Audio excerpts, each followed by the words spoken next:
Hey, what's going on, family? This is your boy Vince, coming back at you. Just wanted to do a quick comparison on a couple of handguns that I have here. One is 600 bucks, the Glock G19, the 9mm Gen 4, which I just got last week, I believe it was. A great pistol. I really love it. Matter of fact, this is my new everyday carry pistol for the rest of the summer. This right here is my Smith&Wesson SD40. I know they're different calibers. I'm not here to compare the calibers, just the pistols themselves. This SD is also available in a 9, which goes by the SD9. This one was about 425 bucks here in Detroit. I got this at Gander Mountain. I got this at Action Impact in Southfield, Michigan. Great guys. That's my favorite indoor range. No, I'm not paid to say that. It just is. One of the first things I wanted to compare, my only pet peeve with this G19 is the magazine release that comes with it. It sucks. This thing sucks. It's not a confident. You know, if I was in a battle and needed to change mags quickly, the ergonomics of it just isn't there. You take this $425 Smith&Wesson. You know, you just pop, you know, it's just easy. You know, there's no friction. You know, it pops out really clean, really quick. You know, so in that regards, I have to say the SD by Smith&Wesson wins in that regards. Another area that this gun needs improvement, which I'm going to order the kits, is the slide stop. This little bitty flat thing just doesn't get it. You know, it's not confident, it's not quick. You know, when I hit that button to release, you know, it should just release. And it doesn't. I really got to force it, and I don't like that. This one, as you see, it's a lot bigger. It just works a lot easier. And yes, I safety checked both these pistols, and yes, they're both loaded, so they're ready for the bad guys. Also, another thing about the G19 that I don't like is the slide itself. The serrations could be a little more aggressive, and they could add some front for when you want to press back. Just like on the Smith&Wesson, you see, you know, it's really aggressive. You get a firm hold on it, which is really nice. You know, so it's just a couple of areas, you know, just a little pet peeve thing. I've been carrying this one for about 6 months, so I'm just a lot more used to this one. So there is going to be a transition and a learning period to get used to carrying this G19. Now, as far as the grip goes, I love the grip angle better on the Smith&Wesson, although this grip feels a lot more comfortable. And I know that if I were to have the M&P series, that it would probably blow this G19 out the water, but I don't have an M&P right now. Hopefully I'll have one in the next couple of weeks, because I know the M&P has the adjustable back straps just like the G19. You know, as far as trigger goes, this one's still a little gritty. I only got a couple hundred rounds through it. This one I have several thousand. So when I first got this Smith&Wesson SD40, the trigger was, you know, it has a long double action feel. You know, it's probably 8 to 10 pounds easy, and it's good for carry. You know, it's like, you know, so if I pull the trigger, I meant to pull the trigger. There's not gonna be any accidents. This G19, I think it's about a 5.5 pound out of the box, which is very good and sufficient. I might put in a trigger kit to drop it down to about 3.5. But overall, guys, I like them both. I mean, this right here is like $180 cheaper, and you still get a great pistol. So don't knock the Smith&Wesson SD line. It's somewhere in between the Sigma and the M&P. It's more closer to me to the M&P as far as the ergonomics.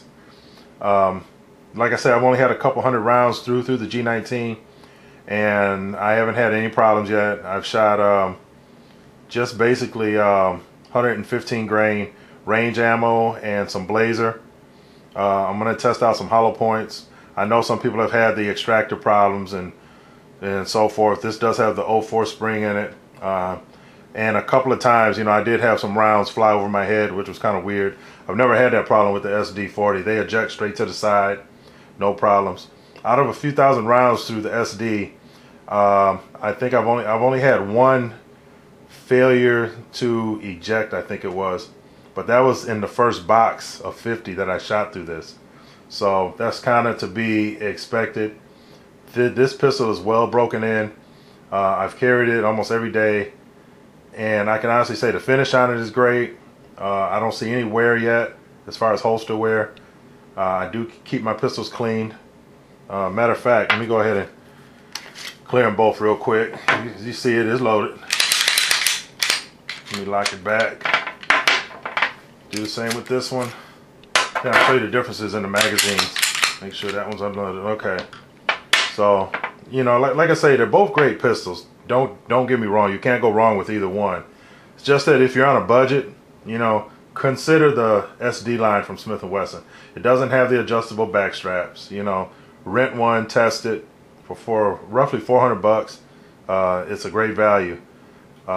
This one, matter of fact, holds 14 rounds of 40 Smith&Wesson. This G19, as everyone knows, what is a 15 rounder plus one in the pipe. Like I say, I can't be happier with both. I'm glad I finally got the Gen 4 GG19. It's a great concealed carry. I actually carry that right now in my Black Hawk size 7 inside the waistband holster. This holster here is for my SD. It also works for the M&P line of pistols.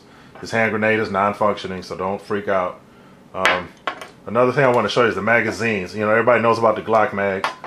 You know, I guess they're metal lined. You know, I kind of, you know, and I'm like, you know, whatever.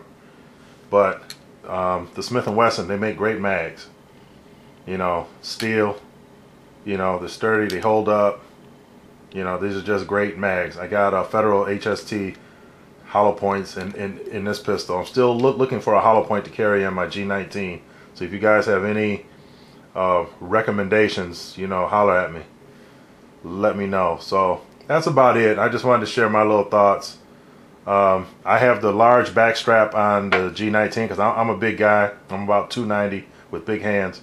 So, and it fits great. It does. I don't know why people were complaining about the texture of the grip, because from what I see and feel, I mean, it's not really that aggressive at all. I've seen some stippling jobs that are really aggressive. You know, I'm not going to stipple this gun at all. I like it just the way it is.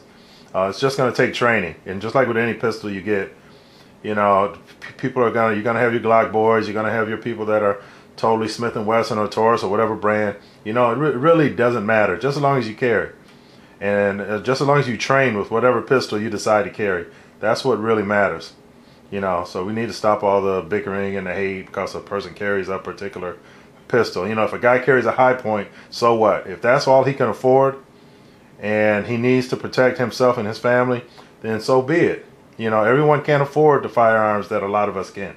You know, fortunately, you know, I have the means to afford just about any firearm I want. But that doesn't mean that a guy who doesn't have the means shouldn't be able to protect his family at all costs. So make sure you guys vote in the upcoming election. It's going to be the most important in America's history. No matter who you vote for, just vote. You know, because if you don't vote, you shouldn't complain. That's the way I feel about it. I love you guys and gals. I just want you to stay safe, protect your families, carry every day, everywhere that you legally can, and help protect the Second Amendment rights. We're out from Detroit.